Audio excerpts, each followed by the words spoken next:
give a fuck? Why do I give a fuck? Why do I try so hard? Why do I care so much?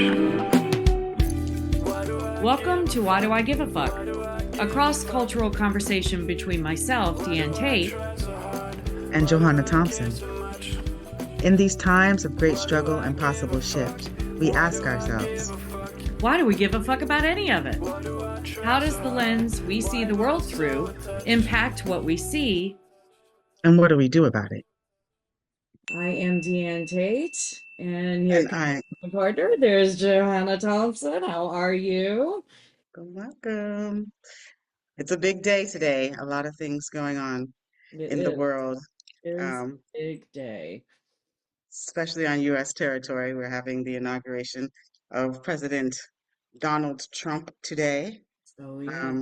as we also celebrate Dr. Martin Luther King and all of the transformative work that he did while alive in the U.S. And so it's an interesting day to be on together, having this conversation and watching what's happening in our U.S. Capitol. So talk to me. How you doing?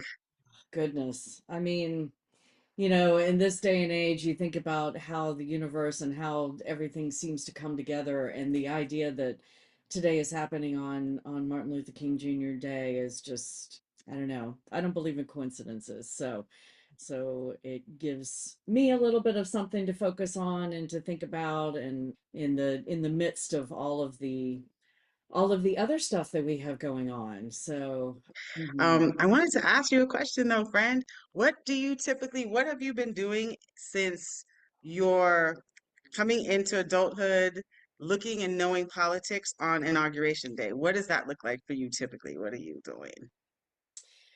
I mean, I feel like it's been a minute since there was a time where I wasn't paying any attention. I will readily, probably beginning, gosh, probably Obama's first administration was the first time that I really really paid attention to an inauguration day. I ended up taking my daughter to his second inauguration, so we did go to that. We didn't go to the first one, but we went to the second with a girlfriend of hers and her mom. So the four of us got to experience that, and it was quite something.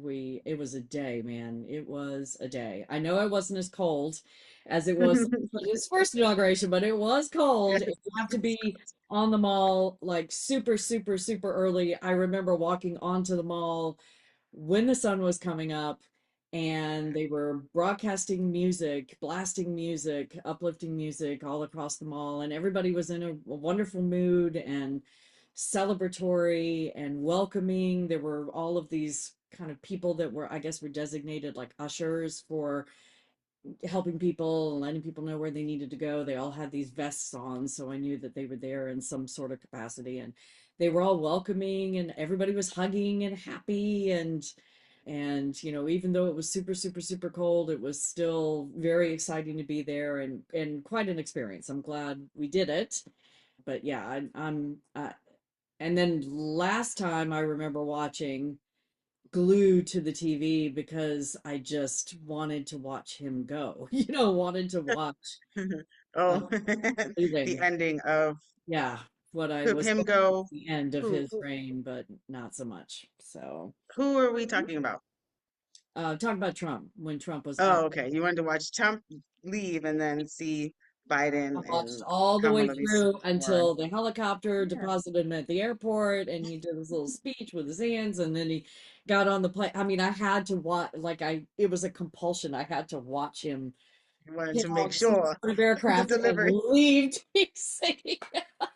So then log on today, like, as you're like having the memory of him and wanting to watch him gone, and now the reality of here he is coming back. So Yeah. now we have him in office and whole thing. It just, I mean, it's not surprising. I'm not Mm. surprised. I'm not clutching my pearls because I fully expected this to happen.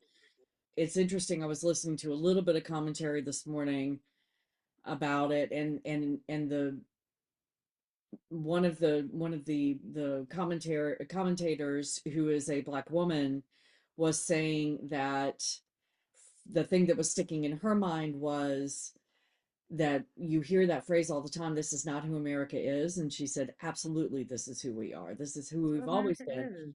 And I'm hoping that that means that people, at least in the mainstream media, are going to get a little more honest about the fact that, yes, Hmm. indeed, this is exactly who this country has been since its Hmm. inception. And he got voted back in fair and square. I mean, yes, it was only 1 point difference between the two, but this is what this country wanted.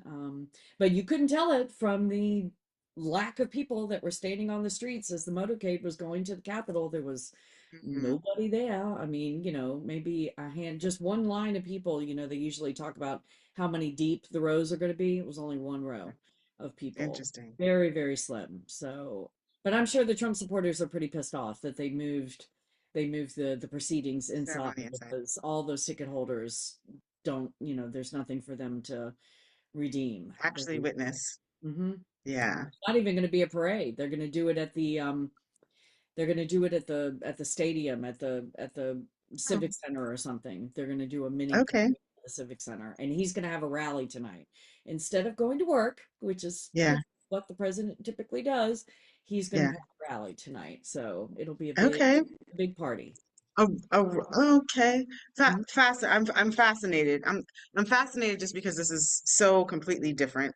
I Mhm. have been participating in inaugurations since I'm I was a young person. And then like as I'm thinking back to this, I'm like reflecting on how politically engaged I have been. So my first inauguration was during Bill Clinton's first presidency. Okay. And I was a young person going there, so Yeah. I was really going there to have some fun, have party. I was in college during that time. We had voted. He had his two little young people. The parties were like really good and fun. So for those people who have never been in the U.S. on Inauguration Day, it really is a large celebration. There are tons of our entertainers, our influencers, our decision makers in corporate America. All of those people kind of come to Washington, D.C. for a week, almost mostly, but inauguration day happens, but on a week for the week, and a lot of things are going on. So a lot of connections are happening, a lot of conversations about the new administration and what um, government is going to look like, what our social structures are going to look like. So a lot of party, a lot of fun, a lot of conversation, a lot of power moves that are happening during inauguration. And it also is a celebration for like US citizens to be able to show their support for the office, Mm-hmm. less so much the person. I mean, and there is this component of a Republican or Democrats, because I have actually not gone to a Republican inauguration. So that also does speak to um, where our affiliations lie. And depending on where you are across the globe, that can be a really strong connection. And I'm learning that here on the island of Jamaica, that there's a very strong connection with political parties as well. A little different than the way that we do it in the United States, but Okay. still you have this, kind of binary system of politics. So just giving context about inauguration and why we've decided to be here today. One, because you have a black identified woman, a white identified woman. You have this context of what's happening in the U.S. You have a thought process about what it's going to look like to have another Trump administration, specifically at this technological era and stage that we are in, and what this celebration today means, on top of being a day where we typically also celebrate the history and contributions of Martin Luther King Yeah. Jr. in bringing peace, in bringing unity, asking for love and inclusivity during a time when America was at the height of the civil rights movement, trying to get policies, legislation, some equality for African Americans in particular, but then that also spread to other folks who were marginalized, right? The civil rights movement was not only about Black identified humans, that was the center of it, but then it also spoke to people who have disabilities. It spoke to more support for gender rights. It spoke to more support for rights for people who were marginalized from different countries at the time. So it's really interesting to be on this day back in this space, thinking about like what the complexities and intersections of this day looks like, bringing in somebody who has been the face of white supremacy in a really strong way on a day where we're celebrating Martin Luther King, on a day when it's supposed to be a celebration of the office of the presidency and an administration and what we have to look forward to in the next 4 years and where people feel and are falling on this day. And you speaking about the representation of it not being a lot of people on the streets, where regardless of weather and all of that kind of stuff, there's typically tons of people that Mhm. are out. So it speaks to, like, for me, safety, where how people are feeling about safety. It speaks to how people are feeling about being upfront about the fact that they supported the Trump administration, because we cannot deny that it was a sweeping situation that we saw when the Yeah. United States turned red Yep. on We election did. night. Yeah. And yeah, man, we're here today to see what it looks like. So just inviting people into that context of the conversation and what I have experienced in inaugurations, and having been at most of the Democratic Party inaugurations that have come in since I've been old enough to vote, and what the energy feels like, and what the excitement for the possibilities of the next 4 years can be. And that's how I come into this space today. Yeah.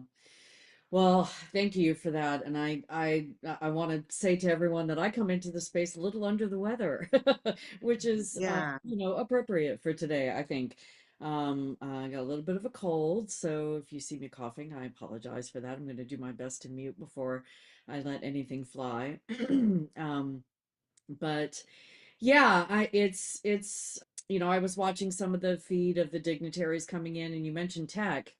All of the big tech owners, corporation heads are in the rotunda right now, Hmm. sitting in a place of prominence, almost as if they were cabinet members or cabinet Yeah. nominees. So that's very interesting. There are, it's indoors this year. So let's say this out loud. Apparently, this hasn't happened since Reagan. One of Reagan's inaugurations was indoors because of the cold. It's not colder than it was for Obama's first inauguration. So I think it's interesting that they're using the cold as an excuse. I'm wondering if Trump was the one that pushed for it to be moved indoors, because now he can't have nobody can tell him that he didn't have a crowd size, right? Because it's limited. They're in the rotunda. I think there's about 800 people there that are able to be in the rotunda proper. And then there's another space below them that can hold, I think, 2,000 people. So there are a lot of what they might call nowadays the overflow room is down below. So that's where a lot of the spouses of the House members and Senate members, because there just isn't enough space for everybody in the rotunda. So I think it's interesting that a incoming president who is so focused on crowd size has conceivably orchestrated his inauguration to be indoors, so that crowd size is just not a thing, right? Because nobody's there. So that's happening. A lot of conversation about his pardons. Biden Hmm. did some preemptive pardons yesterday. Hmm. I don't know if you've heard about any of these, but some of the names are General Mark Milley, he Hmm. preemptively pardoned, who's the former chairman of the Joint Chief of Staff. Dr. Anthony Fauci got a preemptive pardon. All of the members of the January 6th committee got preemptively pardoned. And this is interesting. All the Capitol Hill police officers that testified in front of the January 6th committee got preemptive pardons, because Trump has been threatening to bring charges against all of these folks. And so Biden decided yesterday that he wanted to preemptively pardon all of those folks, not to say that they did anything wrong, but to protect them from anything Yeah. that Trump may be able to do during his administration. So thought that was interesting. The ability to pardon is a really big deal for the president, Yeah, and it's not absolutely. usually used in that way, but I can understand why he felt like that was important. So, Mhm. Yeah, and I mean, and being guided. One of the things that I'm thinking of as you're talking about not only crowd size, but what does it look like? Because we've seen this in some of the U.S. states that government will then become closed. We saw that in Florida, where mm, they closed access to government, which is not the way that we do democracy, right? So that's like something that we need to be thinking about. When you take it away from being a part of the people and having the people participate in the process and go inside and close the doors and limit who can be a part of the process, we're showing limited government, which has Right. also been language that Trump has spoken to. But when it's closed off like that and only certain folks are getting into the space, this is what we're talking about when we're seeing kind of the structural components of supremacy, right, happening. Right. Because, And I would say that it's been closed for a long time in terms of who has access, right? But with this hmm election, so you and I have talked about this before about how the difference between Biden and Trump in a lot of ways was not that different, actually, but one hmm had the illusion that he was more open to supporting people that needed support, and the other is just straight up, I don't care and I'm not going to even try to that's what we're pretend. gonna do. So hmm it feels like what you just described is similar to that concept, is that we've had it closed. I mean, there are many constitutional scholars, I am not one, who already call our government an oligarchy, but now, but it's like a shadow oligarchy where it has the illusion of openness, but not really. And Yeah. now it's going to be more, that illusion is going to be like, you know what, we're not going to expend the energy to create the illusion. We're just going to say, nope, it's closed.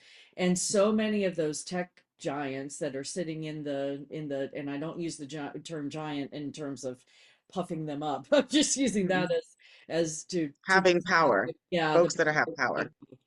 they're sitting in that rotunda right now for a reason. They're there hmm intentionally. They were the biggest donors for his campaign, and they are hmm demanding and expecting payment for those donations, and he's willing to give it to them. And so it'll be interesting to see how that unfolds. I don't think any of us are that surprised that they're all there and that they're with their hands out waiting to get their comeuppance for supporting him throughout his campaign. So, hmm and Yeah, and then that level of transparency is going to be very interesting for us to oh, watch because we got to watch it like during the electoral process. right, And now we get to watch it and live in it and be impacted by what the decisions are. And I find that people are comfortable with what is familiar to them. And white supremacy is very familiar in the United States. And so it'll be interesting to see how people just fall into, ducks in a row. I don't even have a right, language to think about right. with this. But After we watched the inauguration and his speech, how do you feel in your body if you're just taking a moment to like check in with your body? Is there really a change? Is there any difference? yeah, Um, back hurts. I feel heavy, even though it's none of it's a surprise. It just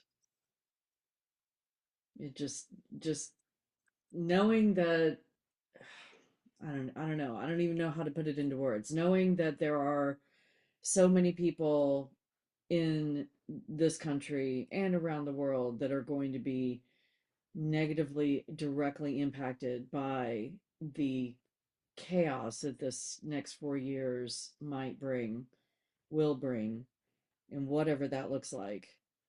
And that the citizens of this country that look like me voted him in. They wanted mhm, this. And we knew that. We know that that's what this country wants because we won't do the work to undo it. We're sitting in that privilege and enjoying reaping the benefits of that. So, mhm.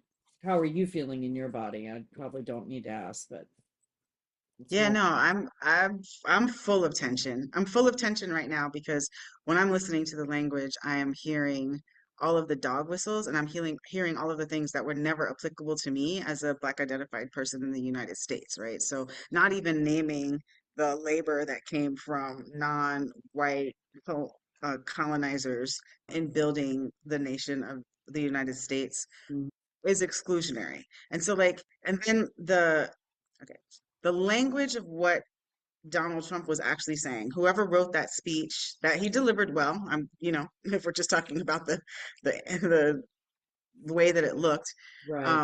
the language that he was communicating isn't the problem. The problem is that it is only going to benefit and be applicable to a certain demographic of people, even in naming that there's only going to be two genders, male and female, harmful, saying things like we are going to be the greatest, we are going to be, then that is exclusionary to every other nation that exists I across know. this globe right now. Oh, Like those are the things that like for me it's like okay to hear this one thing but then to not to recognize when you're talking about the level of harm and violence that exists, the language that is coming out of your mouth continues to promulgate this violence and anger because you are because it comes from a place of individuals, and I'm getting frustrated and not even being able to recognize this. It comes from a place of really individualistic and very narrow and limited understanding and consideration of others. an And incredible when I hear person. Yeah. that type of language really incites a deep anger inside of me that is not peaceful. And I don't want to live, I don't want to exist like that. I don't want to exist in a way where I know that I'm surrounded by folks that don't have consideration for other people and then are not connected to humanity. That Yeah. is, that's the way that we actually make change, that we actually get to transformation, that we have a wonderful evolution, that we have an expansion of mind, thought, systems, and all of those things. And that is not happening in the language and in the decision to allow this Trump administration. So to see what this looks like when he says oh to my black and brown bodies, that means that you have the consciousness of the inequality of all of the things that have been broken as far as social contracts and treaties that he's speaking to. Right. And I don't hear in your language that you are recognizing that. I hear that you're recognizing color blindness, which is not a reality. We don't exist in color blindness. I know that you look like a white woman. I know that you sound like somebody from the South. I Mm-hmm. know that you've had an experience that is completely and totally different from me, very much like my experience being a person from the US who's living in a different country. Folks are going to look at me and like, yeah, we might look the same, but there is an actual difference in my experience and my perspectives and the way that I'm cultured. And that comes out and that's real. And we can't ignore that as we are moving around. Something as simple as me going to market and being a US privileged person and used to touching stuff, touching bags, touching the fruit that I want, looking at it, picking the one that I want. You can't do that in Jamaica. You can't touch on other stuff, people's stuff that folks want to have. That's worth cutting. And just to not be able to one know that, but then to have somebody in leadership not have, I think, a connection to that and connection to humanity and connection to what it looks like to be and exist differently than your body and your experience and think that your experience and body is the only way and is the right way and is the golden age and is what makes things great is psychotic, Yeah. Yeah. period. It reminds me of the disconnect between the understanding of what's happening in Palestine as being an apartheid state and the people that believe that Israel has a right to be there, has a right to take that land, has a right to marginalize and obliterate anybody that might identify as Palestinian because they want this land. And the disconnect in that and the lack of understanding that yes, while you're doing that, you're taking, it's what we did in this country when my ancestors first colonized this country. And what do you need to tell yourself to make that okay? What do you need to? Manifest destiny. He said Yeah. it. Yeah, he said This it. is what is expected and this is what's right. And whiteness can just come and take whatever it wants Yeah. at any point in time and make all of the rules for everyone else. And the thing that is unfortunate that I am witnessing on US territory is that people are okay with that. For Yeah. all the folks who are like, if I was a slave, I would respond this way.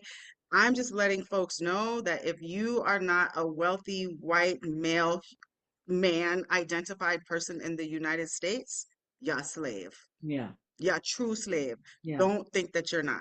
You're Mm-hmm. not having no freedom. They're going to tell you what's in your books. They're going to tell you where to live. They're going to tell you how much your food is. They're going to tell you how the environment is supposed to be. They're going to tell you when you get up, how much you get paid to get up and go to work for every day. And then they're going to tax you. Mm-hmm. You're a slave. Mm-hmm. So don't be twisted about it. Mm-hmm. Their freedom and day of liberation, that's not, none of that is what's actually happening. No. None of it. Day of liberation for white, male identified humans only. Only. Because they need to be back on top because Yeah. we were recognizing that their leadership causes chaos, violence, harm, and this the place that we're at. So y'all voted to have this come back. So people are complacent in it. Um, Yeah. and now we get to experience what it is. But it's familiar. It's not like it's not familiar to people, and people like It's what's familiar not. to them. It's just it. I mean, it's not familiar. I mean, it is familiar. It's not out of the ordinary. It's just louder for Much those louder. of us who get to move through space with some level of plausible deniability. With the that deniability is disappearing. Mhm. And if there is at all a silver lining from this, sliver, sliver, sliver, it's that it's becoming impossible to deny. It's Mm, still possible for many, many, many folks. And the only sliver of hope I can have is that with as outrageous as his behavior and the plans that he wants and the people that are supporting him and wanting to create this, that it becomes more and more obvious to those of us who have been asleep all of this time. And then the question is, what are you going to do about it? You know, what are we going to be a part of the revolution, or are we going to allow this to, continue to destroy the earth and all of the people around us? I mean, he spent what, 5 minutes at least talking about what he wants to do to further destroy the earth.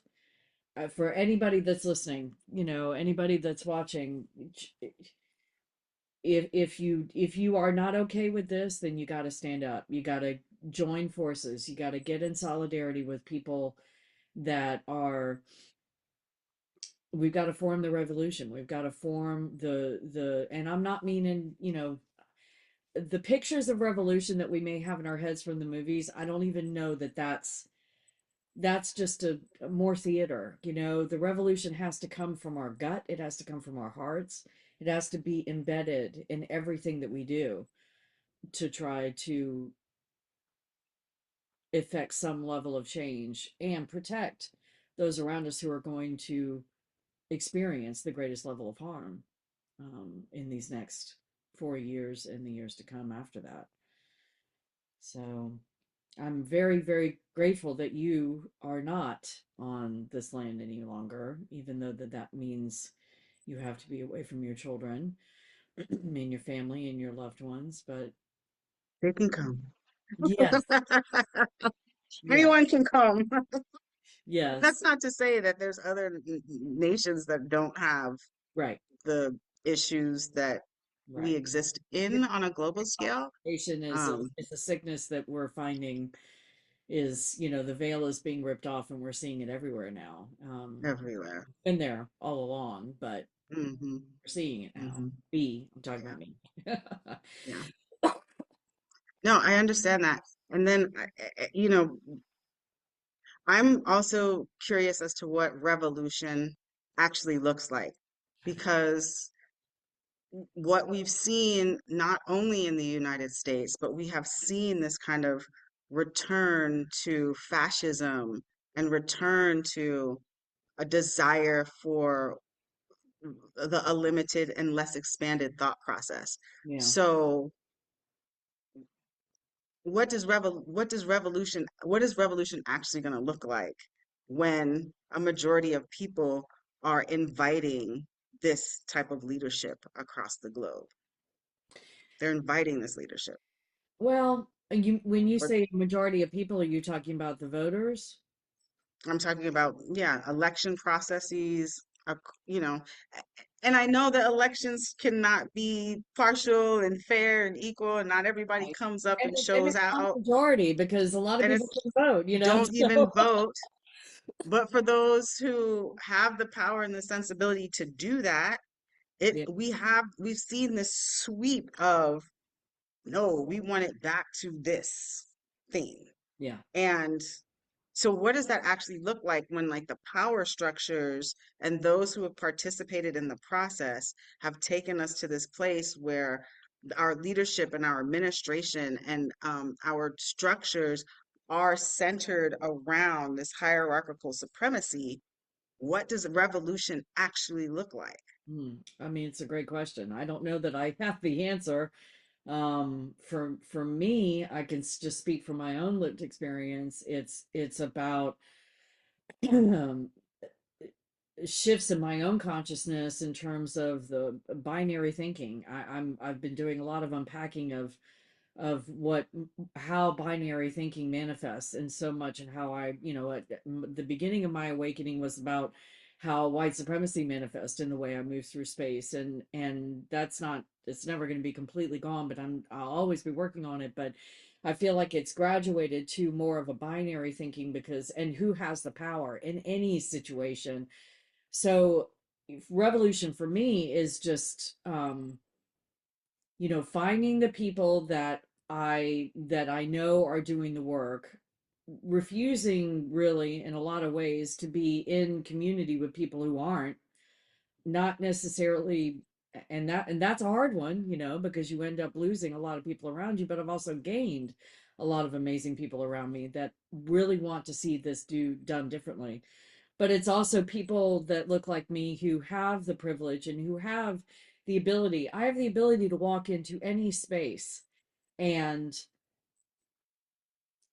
for the most part, exist unmolested in terms of being able to question and push back and offer a different opinion, and that's hard to do when you're the person that, when you've every space you're in, you feel like you're doing that. It's hard, but it's necessary, Exhausting. because to me the revolution maybe is the, I think, in picture, so it's like chipping away at the Mm. stone facade that surrounds white supremacy and surrounds this Christo-fascist ideology that we're seeing, rise to the surface in such blatant and arrogant fashion. We all have to have our chisels, and we have to just keep chipping away, keep chipping away, keep chipping away. And but it's going to take all of us, especially those of us who are in this level of privilege, to do that, and to do it unrelentingly. You take breaks, and because it's a marathon, not a sprint, but every day we have to keep doing it. And it's probably not, I don't know that it'll be realized in our lifetime. Mm. But that doesn't mean it's not worthy of the effort, because otherwise we're going to destroy everybody, all of us, as well as the planet. We're unless the planet destroys us first, which I wouldn't be surprised if Which it it does when it wants to, right? does. We'll have a Yeah, tsunami or a yeah, hurricane or a fires, fire or hurricanes. the Yeah, earth the is planet's like, definitely fuck pushing back. you, I will be just fine, but you all Yeah. need to go. So yeah. Yeah, that's what I was I thinking don't of know, with but revolution. Revolution looks like challenging all the things that were just given to us, and challenging it in a way where there is a real analysis of where this foundational understanding and thinking comes from, yeah.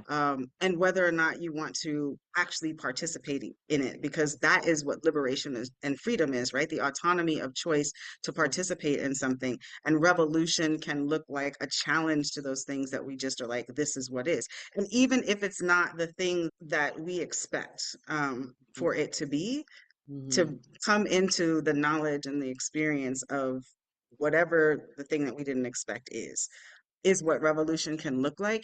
And I question the timeline, because we do have technology, and I that's a critical component of the way that we exist in our social fabric today, and communicate with each other. And technology can make something happen like this. Mm-hmm. And technology is moving a lot quicker than we are able to catch up to. And so there are opportunities for us to continue to challenge as long as they don't remove our ability to access and use technology in the way that they try to with like a TikTok or something.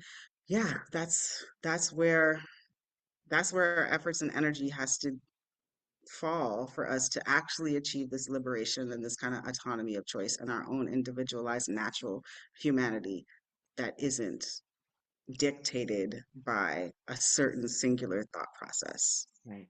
Right. Well, I am willing to walk in that space with you, my friends, and Rewalking thank it. you for watching this with me. We will see everybody next week. Yes, we will. Blessed Inauguration Day. Happy MLK Day. King Day. Let's lead with love as much as we Yes, can in this time. absolutely. All right. Bless. Why do I give a fuck? Why do Thanks for I joining give a us. fuck? Until next time, Why as you do I move try throughout so your day, hard? continue to ask yourself, Why do I give a Why Do I Give a Fuck Why do is I produced in give a collaboration with Johanna and Diane. Music by Norwegian musician Water. See you next time.